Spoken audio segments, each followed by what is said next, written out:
బంగ్లాదేశ్ చేతిలో ఫస్ట్ వన్డేలో ఓడిపోయిన ఆస్ట్రేలియాపై ఆ జట్టు మాజీ కెప్టెన్ రికీ పాంటింగ్ తీవ్రంగా స్పందించాడు. అసలు ఆస్ట్రేలియా తీరుపై, ఆస్ట్రేలియా తీరుపై ఎలా స్పందించాలో కూడా అర్థం కావడం లేదని వ్యాఖ్యానించాడు. అసలు మేము చూసింది మ్యాచ్ అయినా లేదా ఇది రియలా కళ అనిపించిందంటూ వ్యాఖ్యానించాడు. బంగ్లాదేశ్ చేతిలో ఓటమినే మేము ఎప్పుడూ అంగీకరించాం, అలాంటిది ఇంత భారీ తేడాతో ఓడిపోవడం ఏంటని తీవ్రంగా స్పందించాడు.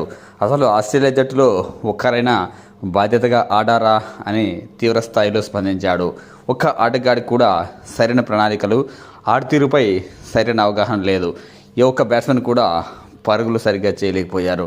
బంగ్లాదేశ్ బ్యాట్స్మెన్లు ఈజీగా పరుగులు చేసిన పిచ్పై ఆస్ట్రేలియా బ్యాట్స్మెన్లు ఒక్క పరుగు చేయడానికి అంత కష్టపడ్డారు. అసలు బంగ్లాదేశ్ బ్యాట్స్మెన్లు ఈ మ్యాచ్లో నిజంగా వాళ్ళ ఆటతీరు చాలా బాగుంది. ఎవరైనా సరే ఆటతీరు బాగున్నప్పుడు మన ప్రత్యర్థి అయినా సరే వాళ్ళని పొగడాలి. ఎగ్జాక్ట్లీ బంగ్లాదేశ్కు కూడా ఇదే పరిస్థితి ఉంది. స్టార్టింగ్లో కొత్త బంతితో బౌలర్లు కాస్త ఇబ్బంది పెట్టిన బంగ్లాదేశ్ బ్యాట్స్మెన్లు మొదట్లో కష్టపడ్డ ఆ తర్వాత కుదురుకున్నారు. నేను చెప్పాలంటే ఈ పిచ్పై ఇదే చాలా మంచి స్కోరు. 250 కొట్టినా ఇలాంటి పిచ్లపై గెలవచ్చు. అదే ఆస్ట్రేలియా పిచ్లపై వన్డేల్లో అయితే 350 పరుగులు చేసినా ఈజీగా చేయొచ్చు. అది తేడా అక్కడికి ఇక్కడ పిచ్లపై. ఫ్లాట్ పిచ్లపై పరుగులు ఎవరైనా చేస్తారు. నేను చెప్పాలంటే 9వ నెంబర్లో బ్యాటింగ్కి వచ్చిన టైలెండర్ అయినా సరే ఫ్లాట్ పిచ్లపై పరుగులు చేస్తాడు.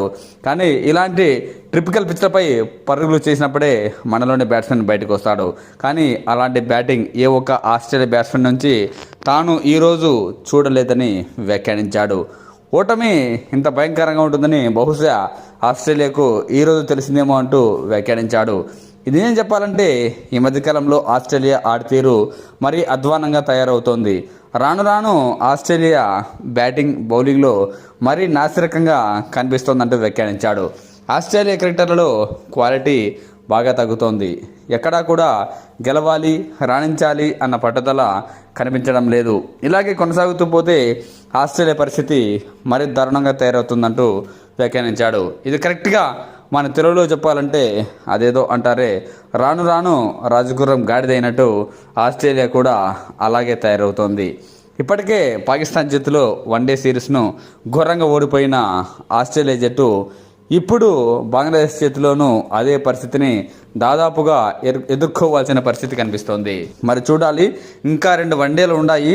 ఆ 2 వన్డేల్లోనైనా గెలుస్తుందా, లేదంటే ఇదే రకమైన ఆటతీరును కనబరిచి మరో 2 ఘోర ఓటములను ఎదుర్కొంటుందా అనేది.